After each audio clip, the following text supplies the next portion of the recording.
To Doug Herbert. Doug, you're here in the studio with me to talk to our guest who joins us from Washington. He is the Executive Director of American Oversight, Austin Evers. Hello, thank you very much indeed for your time.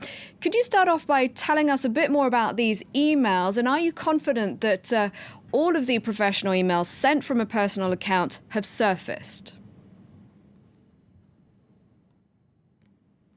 Here's what we know right now, is that during 2017, Ivanka Trump made extensive use of her personal email account to conduct government business. What we don't know is what standard she and her personal lawyer, who does not work for the public, used to divide the world into personal emails and official emails when turning them back over to the White House. So we know we have a major predicate for a further investigation.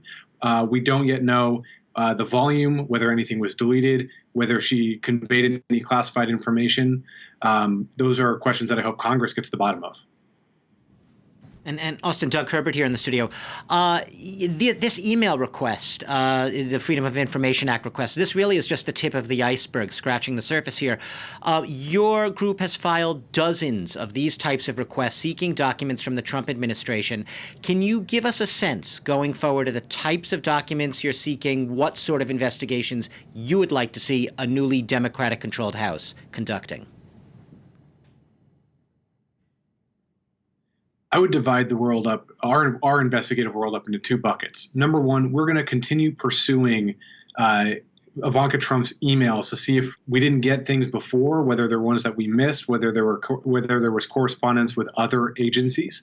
And then we're also going to investigate the moment of discovery across the government. What happened when people realized that right under their nose, the president's daughter was engaging in some of the more hypocritical and potentially illegal conduct that you could imagine given the context of this presidency. Meanwhile, I hope that we'll be joined by Congress, which will investigate the content of the messages. They'll be asking questions about whether there's classified information in there, which we as members of the public can't see. So I would describe what's coming next as a multifaceted investigation that I hope hews to the facts, avoid some of the more hyperbolic language of the 2016 campaign, but at least holds people accountable. The president and his family are not above the law. Right. And you've said that before. I guess what I'm trying to ask you is I'm trying to look beyond just this email story, which I'm not trying to minimize by any means, but there are many other issues that a lot of people would like to see this administration investigated for. So I was asking you, what other aspects of the Trump administration and presidency would you like to see this next House investigate, besides the emails? Sure, and that's a very good question, and there are a lot of open issues, to be sure.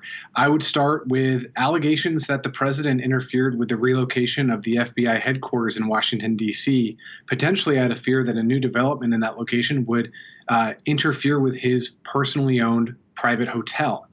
I'd also investigate allegations that the White House and the administration were callous and inept when responding to the hurricane in Puerto Rico as compared to how they responded to the hurricanes in Texas.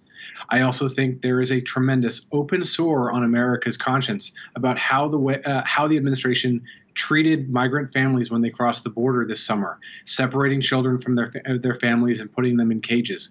We really haven't gotten to the bottom of that. American Oversight is investigating those matters using the Freedom of Information Act and litigation, and you can follow that on our website, americanoversight.org. But it's clear from what we're hearing from Congress that anyone who's going to take over a committee that can investigate is going to be investigating one of any number of the laundry list of items that the Trump administration has so far escaped accountability for. All right, Austin Evers, the Executive Director of American Oversight, thank you very much for your time, and thank you, Doug, for joining me.